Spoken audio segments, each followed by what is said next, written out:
मेरी बेटी अंधी थी और मेरी पत्नी उसकी शादी नहीं करना चाहती थी क्योंकि बेटी अंधी होने की वजह से वह चाहते थे कि वह हमारे पास ही रहे। लेकिन एक दिन मैंने एक अच्छा रिश्ता देखकर उसकी शादी कर दी। शादी के बाद बेटी फ़ोन पर कहती, माँ मैं बहुत खुश हूँ, आपको आने की ज़रूरत नहीं है। 5 महीने गुजर गए तो एक दिन पति मुझे साथ लेकर बेटी के घर चले गए तो दरवाज़ा खुलते ही चौंक गए। और जब मैं बेटी से दामाद का पूछी तो बोले उन्होंने दरवाज़ा खोला था। तो माँ मैं चौंक गई और पति ने गुस्से में, मैं 5 महीने बाद आज अपनी बेटी से ससुराल जाने वाली थी। आज से पहले जब भी उनसे बात हुई थी तो फ़ोन पर ही हुई थी। मैं रोज़ाना अपनी बेटी से फ़ोन पर ज़रूर बात करती थी और वह मुझे बहुत खुश दिखाई देती थी। उसकी खुशी से भरी आवाज़ सुनकर मेरा दिल खुश हो जाता था और मैं अपने मन में कहती कि देखो तुम कहते थे कि अपनी बेटी की शादी नहीं करवाऊंगी, उसे हमेशा अपने पास रखूंगी क्योंकि वह अंधी है, मगर अब देखो वह कितनी खुश है अपने पति के साथ। उसकी ज़िंदगी तो खुशियों से भर चुकी है। अब बस यही प्रार्थना करती हूँ कि मेरा भगवान मेरी बच्ची को हमेशा खुश रखे। मेरे पति भी गहरी सांस लेकर रह जाते हैं। सुनीता, मैं तो समझ रहा था कि हमारी बच्ची अंधी है, कुछ देख नहीं सकती, भला शादी के बाद ससुराल के कामकाज में कैसे हाथ बता पाएगी। मुझे कहा था कि इतने अच्छे ससुराल वाले मिल गए जो मेरी बेटी का इतना ज़्यादा ख्याल रखेंगे और उसे इतनी मोहब्बत देंगे। लोगों की बड़े बड़े महलों में रहने वाली बच्चियाँ इतनी खुश नहीं हैं जितनी हमारी बच्ची आंखों की रोशनी ना होने के बावजूद भी इतनी खुश है। बेटी दूसरे शहर में रहती थी और यहाँ से वह 4 घंटे की दूरी पड़ती थी, इसलिए जब अनुमति नहीं देती थी कि कभी बेटी के घर हो आए। एक दिन मैंने सपने में देखा कि मेरी बच्ची परेशान बैठी है, रो रही है और उसका पति भी उसे लड़ झगड़ता रहता है। मेरी अंधी बच्ची रो रोकर परेशान हो रही थी और बार बार अपने माँ बाप को आवाज़ दे रही थी। यह दृश्य मैंने देखा तो मुझे रहा न गया। फ़ौरन उठकर अपने पति से कहने लगी कि मुझे कल ही मेरी बेटी के पास लेकर चलो ना। जाने क्यों मुझे यह इतना भयानक हुआ सपना आया था। मैंने अगले ही दिन अपने पति को साथ लिया और अपनी बच्ची के जहाँ जाने लगी। हम बेटी के घर बाहर पहुँचे तो दरवाज़ा एक और अधेड़ उम्र के इंसान ने खोला था, जो कि बेटी निधि का ससुराल था। जैसे ही उसने दरवाज़ा खोला तो हमारे चेहरे पर मुस्कुराहट थी, मगर न जाने क्यों हमें वहाँ खड़ा देखकर उसके चेहरे पर अजीब सी परेशानी आई थी, जैसे उनको हमारा यहाँ आना बिल्कुल ही पसंद नहीं था। मैंने एक नज़र निधि के ससुर को देखा, जिसके चेहरे पर हवाइयाँ उड़ चुकी थी। हमारे दिल में खतरे की घंटियाँ बजने लगीं। हम अपनी बेटी से मिलने के लिए घर के अंदर दाखिल हो गए। जैसे ही घर में दाखिल हुए तो हमारी बेटी अपने कमरे में बैठी थी, जिसके पास कई तरह के फल काट के रखे हुए थे और वह बिल्कुल महारानियों की तरह ऐसे एसी वाले कमरे में बैठी हुई फल खा रही थी। हमारे कदमों की आहट तो वह बचपन से ही पहचान लेती थी। जैसे ही माँ बाप की कदमों की आहट उसके कानों तक पहुँची तो वह फ़ौरन उठी बैठी, आसपास चेहरा फेर कर कहने लगी, माँ पापा क्या आप दोनों आए हैं। इतना कहकर वह आगे बढ़ी और हम दोनों से अपनी बच्ची को अपने सीने से लगा लिया। उसे लिपट कर हम रोने लगे और उसने चूमने लगे। हमने जैसा सोचा था वैसा कुछ भी नहीं था। तभी बेटी का ससुर भी वही कमरे में चला आया और कहने लगा कि आप लोग बैठे हैं, मैं आपके लिए ठंडा पानी मंगवाता हूँ। हम अपनी बेटी के पास बैठे ही थे। निधि ने कहा कि बेटी तुम्हारा पति कहाँ है, वह कहीं दिखाई नहीं दे रहे हैं। यह सुनकर मेरी बेटी फ़ौरन वहाँ से मेरी तरफ देखने लगी और कहने लगी कि माँ यह क्या कह रही हो, मेरे पति तो यह सामने ही खड़े हैं। बेटी के हाथ के इशारे की तरफ जब देखो तो मेरी रूह कांप गई, क्योंकि सामने तो एकदम से अधेड़ लग गई। हालांकि मैं गहरी नींद में थी। जब बेटी की आवाज़ से मैं उठ बैठी, एक नज़र बेटी की तरफ देखा तो सामने पलंग पर बैठी हवा में साथ लहराती हुई मेरे पलंग को ढूंढ रही थी। बेटी को देखकर मैंने एक गहरी सांस ली और उठकर पानी का गिलास भरकर बेटी को अपने हाथों से पिलाने लगी। मुझे हर बात अपनी बेटी से हालत पर बहुत तरस आता था। अगर कोई इस चाँद से चेहरे को देखा था तो उसे गुरूर होता था। एक बार मेरी बेटी को देख लेता था तो वो दूसरी बार ज़रूर उसे नज़र उठाकर देखा करता था। आखिर मेरी बेटी थी ही इतनी सुंदर। मगर जब किसी को पता चला कि मेरी बेटी अंधी है तो वह कानों को हाथ लगाकर रह जाता था। कहने लगे कि यकीनन हाँ, यह माँ बाप की किसी से बड़े माँ बाप की सज़ा होगी जो इतनी सुंदर बच्ची पैदा हुई, वह भी अंधी थी। वरना दुनिया में इतनी हसीन लोग बहुत कम ही देखे जाते हैं। जब मैं अपनी बच्ची को यूं चुपचाप एक जगह बैठे हुए देखती तो मेरा दिल टूट जाता था। मेरी तो तमन्ना थी कि मेरी बेटी यह रंग बिरंगे दुनिया देख सकती, अपने माँ बाप को पहचान सकती, मगर उसने तो सिर्फ अपने हाथों से ही हमारे चेहरे के नए नक्श पहचान रखे थे। वह चीज़ों को सजाकर और महसूस करके अपने दिल को जरिए महसूस करती हुई थोड़ा बहुत चल फिर सकती थी और हमारी आहटों से हमें पहचान कर सकती थी। मैंने बेटी को पानी पिलाया, एक गहरी सांस ली, सुख होते हुए अपने पति को पर डाली तो दिन भर का थका हारा अब अपने बिस्तर पर लेटा था। निधि हमारी जान से भी ज़्यादा प्यारी थी। दुनिया वाले इसके बारे में जो भी सोचते हैं, मगर हमारी तो जान हमारी इस बेटी में बसा करती थी। बेटी जवान हुई तो मेरे दिल में अजीब से ख्याल आने लगे।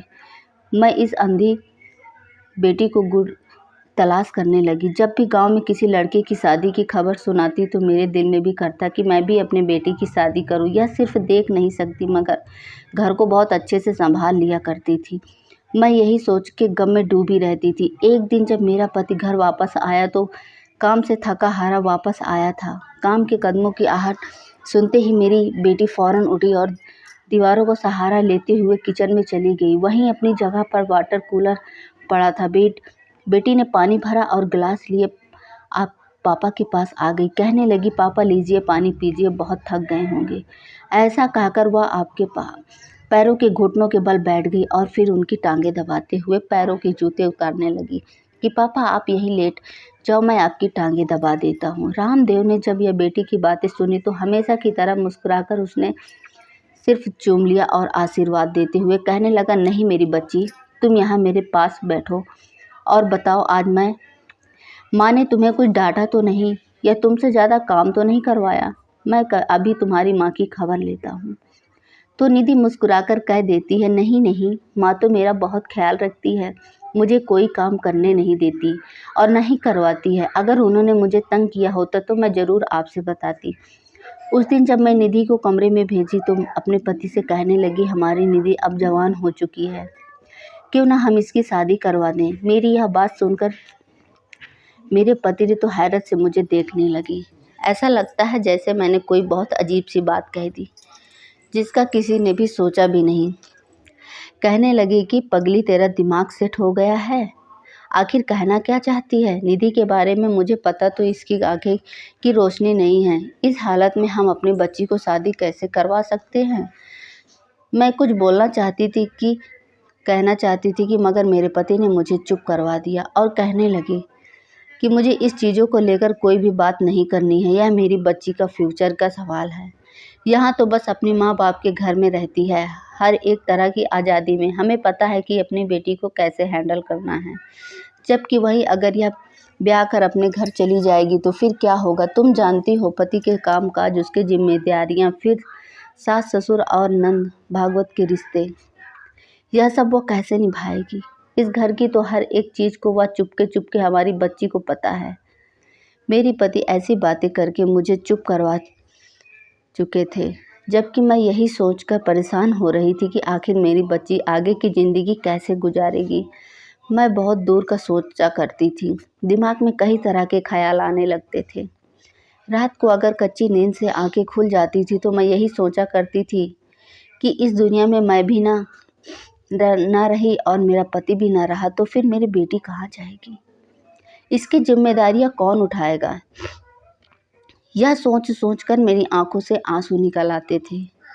यह गांव वाले और रिश्तेदार तो मेरी बेटी का वैसे भी मजाक उड़ाया करते थे क्योंकि वह अंधी थी। एक दो औरत ने तो यह तक भी कह दिया था कि क्या था जो ऐसी औलाद पैदा होने से पहले ही मर चुकी होती। जैसे जैसे बड़ी होगी तो वह तरह तरह के मसले खड़े होंगे। आखिर कौन है जो उसको पढ़ाएगा या पढ़ेगा? जब यह सोच आती तो मैं यही प्रार्थना करती हूँ कि हे भगवान, कोई अच्छा सा रिश्ता आ जाए तो मेरी बेटी अपने घर ले जाए। मेरी बेटी देखने में बहुत सुंदर थी, उसका व्यवहार भी बहुत अच्छा था। अगर घर का अंदाज़ा है, इसी से हो जाता। हर यह काम बड़े ही अच्छे तरीके से किया करती थी। एक दिन रिश्ते लगाने वाली हमारे घर आई और कहने लगी कि फला इंसान से मुझे घर के बारे में बताया है कि तुम्हारे घर में जवान बेटी है, तो क्या तुम्हारी बेटी का रिश्ता उनसे करवा दूं? मैंने जो बैठी आंगन में चावल चुन रही थी, अचानक से रिश्ते वालों की बात सुनकर हैरत में पड़ गई। कहने लगी कि आपका दिमाग सेट तो है, क्या आपको पता नहीं है मेरी बेटी अंधी है, उसने कुछ भी दिखाई नहीं देता, हम उसकी शादी नहीं करवाना चाहते हैं। वह रिश्ते वाले कहने लगे कि यह सब कुछ मैं जानती हूँ और मैंने उसको भी बताया है, मगर वह कहते हैं कि हमें इससे कोई मसला नहीं है। वह खाते पीते घर का लड़का है और इकलौता भी है, तुम्हारी बेटी को खुश रखेगा। और जब उसे लड़के वाले की तारीफ से सुनी तो खुश हो गई और दिल में एक बार फिर से उम्मीद जागने लगी कि मैं अपने बच्चे की शादी इसी घर से करवा दूं। मेरी भी बेटी के अंधेपन से कोई मसला नहीं था। वह अमीर लोग थे, घर में नौकर चाकर थे, काम काज के लिए तो उसके पास नौकरानी बहुत थी। वह बस मेरी बेटी के व्यवहार और अच्छे आचरण की वजह से इसे अपनाना चाहते थे। मगर एक दिन बात समझ नहीं आ रही थी कि उन लोगों को मेरी बेटी का पता कैसे चला था। घर जैसे ही रात हुई तो मैंने यह बात अपने पति से कहने लगी कि आपका दिमाग सेट तो है। उन्होंने कहा, क्या आपको पता नहीं है मेरी बेटी अंधी है, उसने कुछ भी दिखाई नहीं देता, नहीं करवाना चाहते हैं। वह रिश्ते वाले कहने लगे, यह सब कुछ मैं जानती हूँ, मगर मैंने आपको कुछ भी नहीं बताया है। मगर वह कहते कि हमें इससे कोई मसला नहीं है। वह खाते पीते घर का लड़का भी है, इकलौता भी है, बेटी से खुश रखेगा। जब उसके लड़के वालों की तारीफ सुनी तो खुश हो गई और दिल में एक बार फिर से उम्मीद जागने लगी कि मैं अपने बच्चे की शादी फिर से करवा दूं। उन्हें मेरी बेटी के अंधेपन से कोई मसला नहीं था। वह अमीर लोग थे, घर में नौकर चाकर तो कामकाज के लिए उनके पास नौकरानी भी बहुत थी। वह बस मेरी बेटी के व्यवहार और अच्छे आचरण की वजह से इसे अपनाना चाहते थे। मगर एक बात समझ में नहीं आ रही थी कि उन लोगों को मेरी बेटी का पता कैसे चला था। घर जैसे ही रात हुई तो उसने मेरे पति आया और मैं यह बात अपने पति से भी एक बार फिर पति के माथे पर बल आ गए थे। कहने लगे, तुम्हारा दिमाग खराब है, क्यों अपनी बच्ची की ज़िंदगी नरक बनाना चाहती हो? मैं बिल्कुल उसकी शादी किसी से नहीं करना चाहूँगा। यह सुनकर मैं भी परेशान हो चुकी थी। पति को भी बहुत समझाया मगर वह न माने। अगले ही दिन मेरे कहने पर लड़के वाले हमारे घर आ चुके थे। उसी समय मेरा पति घर पर ही था। वह लोग बड़े ही अच्छे व्यवहार के थे। उन्होंने जब मेरी बेटी को देखा तो साथ ही औरत ने मेरी बेटी को सीने से लगा लिया और कहने लगी, ये बस हमारी ही बहू बनेगी। मेरी पति हड़बड़ाया और उनकी तरफ देखने लगा और कहने लगा कि मैं माफ़ी चाहता हूँ, मगर हमारी बेटी अंधी है और हम नहीं चाहते कि उसकी शादी करें। शादी के बाद एक लड़की पर कई तरह की जिम्मेदारियाँ आ जाती हैं और वह जिम्मेदारियाँ नहीं निभा सकती। वह लोग कहते हैं यह सब कुछ आप हम पर छोड़ दें। वह पहली बार हमारे घर में आई तो कई फल और शगुन की थाली लेकर आए थे। उन्होंने निधि के हाथ पर 15,000 रुपये रखे। कुछ दिन बाद फिर आए तो एक बार फिर मेरी बेटी के लिए बहुत सारे उपहार लेकर आए थे। सब कुछ देखकर मैं और मेरा पति अंदर ही अंदर पिघलते जा रहे थे। वह हमारी बेटी में सच में दिलचस्प रखती है और वह औरत और उनके पति बड़े ही अच्छे व्यवहार के थे और हमारी बेटी से बहुत नरमी से पेश आते थे। वही इनका लड़का भी हमें बड़ा ही भाया था। मैं तो बिल्कुल इस रिश्ते से राजी हो चुकी थी, मगर मेरा पति नहीं माना था। उसने एक रिश्ते पर राजी होने में 2 महीने लगा दिए थे। मेरी बेटी का रिश्ता तय हो गया और हम उसकी शादी की तैयारियां करने लगे। मेरी बेटी भी इस रिश्ते से बड़ी ही खुश थी। उसने देखा तो न था, मगर माँ की आंखों से वह सब कुछ पहचान रही थी।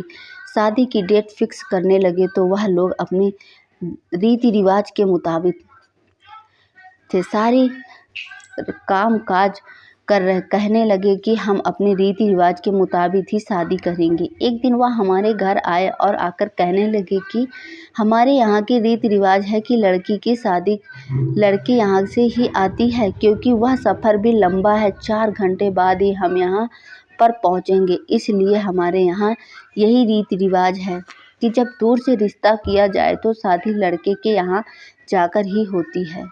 यह सुनकर हम थोड़ा सोच में पड़ चुके थे कि आखिर ऐसे कैसे हो सकता है, मगर फिर हमने मानना पड़ा, क्योंकि कोई जल्द ही हमारे संबंध भाई बहनों जैसे हो चुका था। हमने यह तय किया कि वह लोग हमारी बेटी को अपने यहाँ ले जाएंगे और फिर अगले ही दिन हम अपने पति पत्नी दहेज का कुछ सामान लेकर अपने घर पहुँचेंगे और वहाँ पर दोनों बच्चों की शादी करवा देंगे। इस बात पर हम कुछ कहाँ पाए कि यूँ उसी दिन हमारी बेटी हमारे घर से विदा होकर उन लोगों के साथ चली गई। हम लोगों को दहेज का सामान लेकर सुबह ही वहाँ जाना था।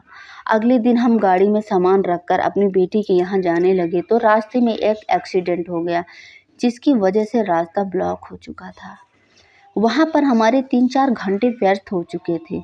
मजबूरन हमें दूसरे रास्ते से जाना पड़ा, जिससे हम 5 घंटे का रास्ता तय करके अपनी बेटी के ससुराल पहुँचे। जब तक पहुँचे तो मेरे पैरों के नीचे से ज़मीन निकल चुकी थी, क्योंकि मेरी बेटी की शादी हो चुकी थी।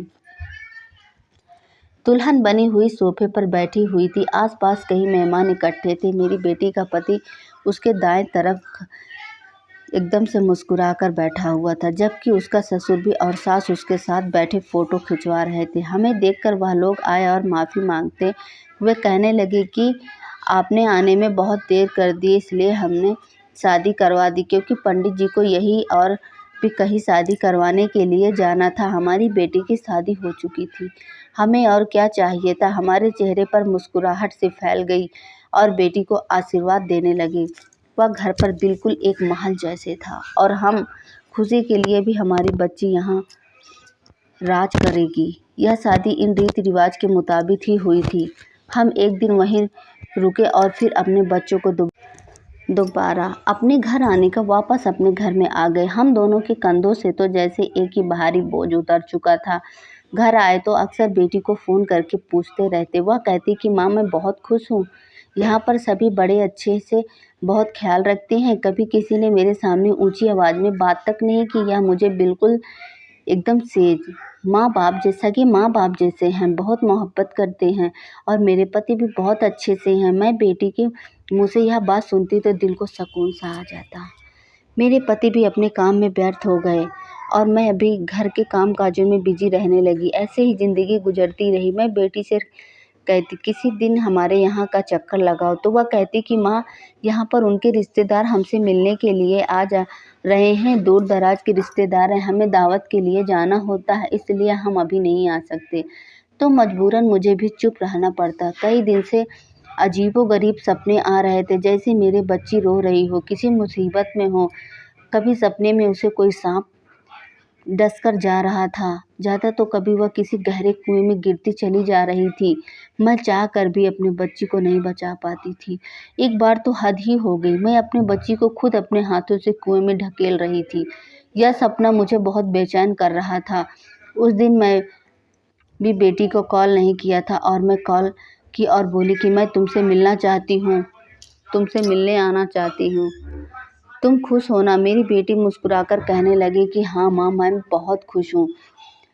तो तुम जैसे शब्दों में हिंसे की जाहिर में हो रही थी। कहने लगी, आपको यहाँ पर आने की कोई ज़रूरत नहीं है, मैं बहुत खुश हूँ और खुद ही आपके यहाँ चक्कर लगाऊंगी। बस नगेन जी को काम से छुट्टी मिल जाए। 4-5 महीने गुजर चुके हैं, मगर न मैं अपनी बेटी से मिलने के लिए गई और ना ही मेरी बेटी हमारे यहाँ आई थी। अब तो मुझे अपने बच्चों की बहुत ही ज़्यादा याद आने लगी थी। जी चाहता था कि उड़कर अपने बच्ची के पास पहुंच जाऊं, मगर ऐसा नहीं हो सकता था। एक दिन मैं यूं ही बैठी रोने लगी, क्योंकि मेरी बेटी की तो जैसे मेरे दिल में चीखने लगी कि पति भी मेरे साथ ही उदास गुस्से हो गए। कहने लगे कि कल ही अपनी बच्ची से मिलने के लिए हम दूसरे शहर जाएंगे।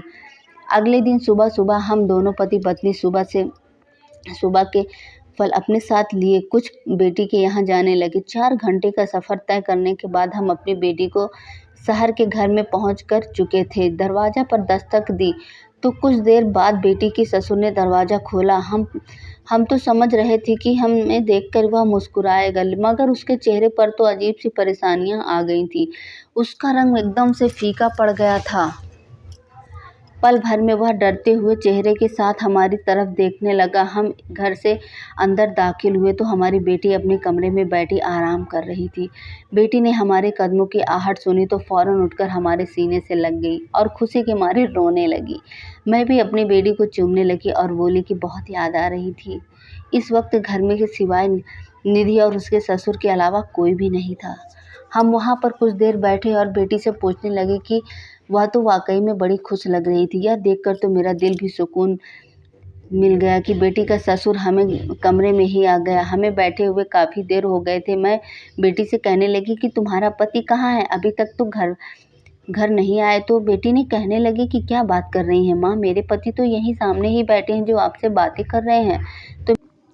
तो मेरे सर पर पहाड़ टूट पड़ा। सामने तो मेरी बेटी का ससुर बैठा था।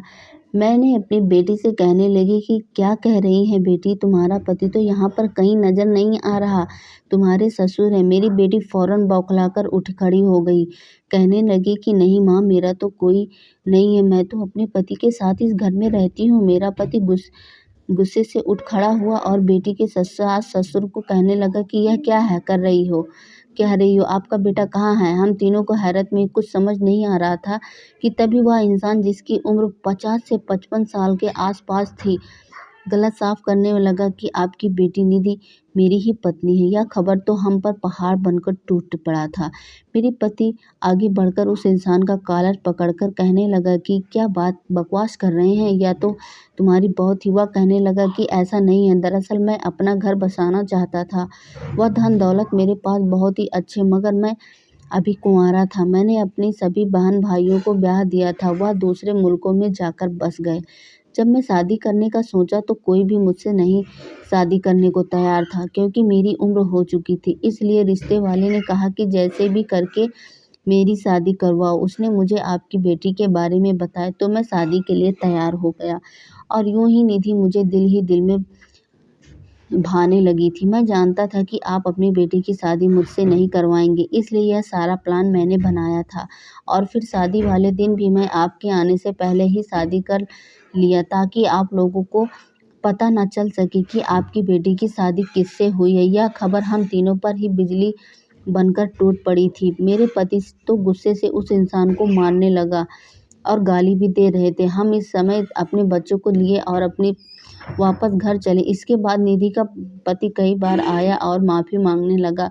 उसने निधि से कहा कि निधि, तुम बताओ, क्या मैं एक बार भी तुम्हारे साथ ऊंची आवाज़ में बात की? क्या तुम पर हाथ उठाया? तुमने हाथ का एकदम बनाकर रखा था, तुम्हारी यह ख्वाहिश पूरी करता था, तुम्हें एहसास न होने दिया कि तुम्हारे पास आंखें नहीं हैं। निधि भी दिल ही दिल में अपने पति को पसंद करने लगी थी। वह कहने लगी कि हाँ माँ, मैं तो इसका चेहरा भी ना देखी थी, इसके शरीर में मैं तो बस व्यवहार और इसके मेरे साथ मोहब्बत देखकर इससे प्यार करने लगी हूँ। हमने जब देखा कि हमारी बेटी उस इंसान के साथ बहुत खुश है और वह भी हमारी बेटी का बहुत ख्याल रखता है, तो मजबूरन हमने अपनी बेटी को उस इंसान के साथ विदा कर दिया। उस इंसान की मोहब्बत में कोई कमी नहीं आई थी। वह हमारी बेटी को अपने घर की इज्जत बनाकर रखने लगा। उसके बाद बेटी ने एक खूबसूरत से बच्चे को जन्म दिया। उसकी ज़िंदगी में खुशियाँ थी, वह अपने पति के साथ खुश थी। फिर हम कौन होते हैं उस इंसान में पति से अलग करने वाले? हम भी उसकी खुशियों में ही खुश हो गए। और हाँ, यह झूठ और धोखे से की जाने वाली शादी बोलना आसान नहीं था। तो दोस्तों, कैसी लगी आपको ये हमारी कहानी? अगर अच्छी लगी हो तो प्लीज़ इसे लाइक करें और शेयर करें, और अपनी राय कमेंट बॉक्स में ज़रूर दीजिएगा। और अच्छी अच्छी इसी तरह की कहानी सुनने के लिए हमारे चैनल को आप सब्सक्राइब कर लें। तब तक के लिए आपको मेरी तरफ से धन्यवाद।